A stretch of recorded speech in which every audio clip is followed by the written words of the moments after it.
This is Optimal Finance Daily, episode 867. I don't want my kids to be crushed by student loans. Do you? By Michael Smith with financialfinesse.com. And I'm Dan, your host and narrator, bringing you some of the best blogs on personal finance in audio form. Hope you're having a great week so far.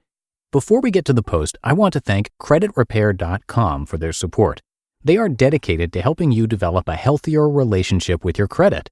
Removing questionable negative items is one of the fastest ways to increase your score, and creditrepair.com will help you do that. They make rebuilding your credit as smooth as possible by using tools like mobile apps, email and text alerts, and more.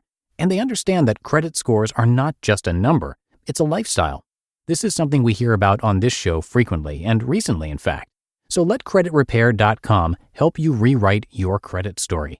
Head over to the link in our show notes to sign up today for a free 15-minute credit analysis. Now let's get right to our post as we start optimizing your life. I don't want my kids to be crushed by student loans. Do you? By Michael Smith with financialfinesse.com. I read this article titled, "This Bright-Eyed Young Man Was Utterly Demolished by Student Loans," about, can you guess? A guy who has experienced significant financial, personal, and emotional hardship because of the financial responsibility that he took on with significant student loan debt. I wish this were an isolated incident, but based on some meetings I've had with young people recently, I'd be lying if I said this isn't becoming increasingly more common. Maybe not to the extreme that Nick is experiencing, but there is a growing number of young people who may not be finished with paying off student loans until they are closer to Social Security than college. What can be done about this problem? What can you do if you're a student thinking about college or a parent of a child considering college? There are a lot of reasons for the massive explosion of student loan debt in this country, and I won't make this blog about how I'd fix the broader societal and legislative problem, although I do have a few ideas, so Congress, if you're reading. But there are things that can be done at the individual level that can minimize the long-term damage that student loans can create in one's budget. Read the article, and you'll see the most extreme case I've ever seen of student loans playing a central role in the financial difficulties of a person.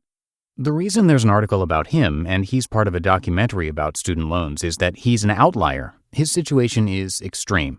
While we can learn from extreme cases, I think we can learn more from people who are becoming the new normal. Over the past few months, I've seen a lot of people who have graduated from college within the last 10 years and have student loan debt as a big item in their budget. It's becoming increasingly common for me to see people who are paying more each month in student loan payments than they are for rent. It is very common for graduates to share an apartment or a house with multiple friends to have an affordable rent so they can pay back their loans. Frugality for these people is required because of the enormous monthly financial burden of student loans. Most of them will be paying student loan payments well into their 40s that are in the neighborhood of what I paid for my first mortgage. How will they buy a house? How will they save for retirement? If they have kids, how will they save for those expenses? The answers are troubling. If there are lessons to be learned, I want to learn them. I have 3 kids who are rapidly approaching college age. I swear it feels like they were born just yesterday, but 2 of them are teenagers now.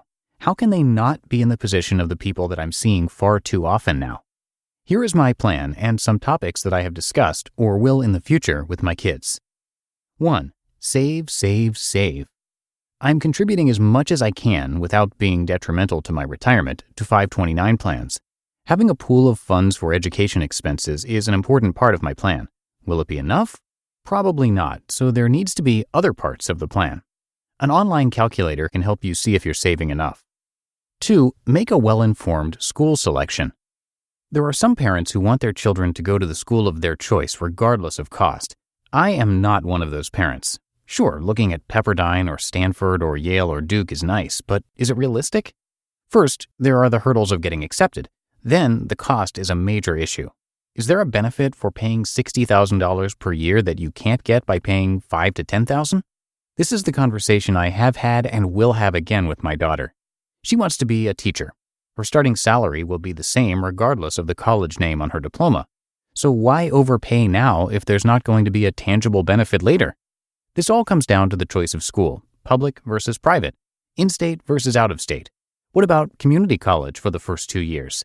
These are all decision points that can reduce the financial burden now and not drag down a young graduate's financial life for decades after graduation.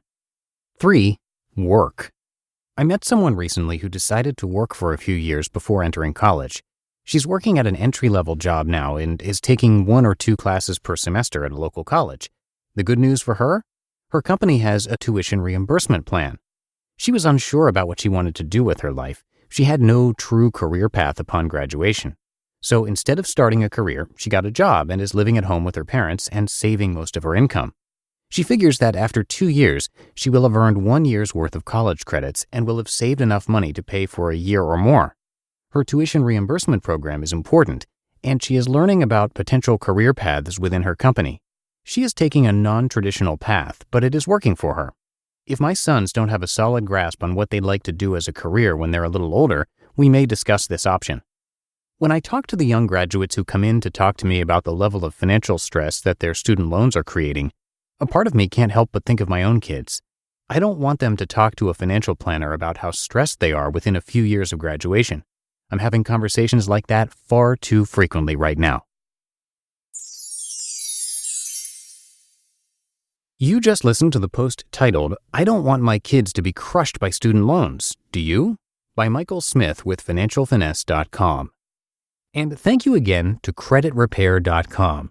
You can get a free 15-minute credit analysis with the link in our show notes. Creditrepair.com makes it easy to stay connected to your credit repair journey and help reach the goals you've set. And they do it through a personal online dashboard, credit monitoring, email and text alerts, and other easy-to-use tools that make rebuilding your credit as smooth as possible. They analyze your credit reports and work with you to identify questionable negative items hurting your score. Then they build a custom game plan based on your specific situation. Previous members have seen an average 40-point TransUnion credit score gain during only 4 months of membership. So let creditrepair.com help you rewrite your credit story.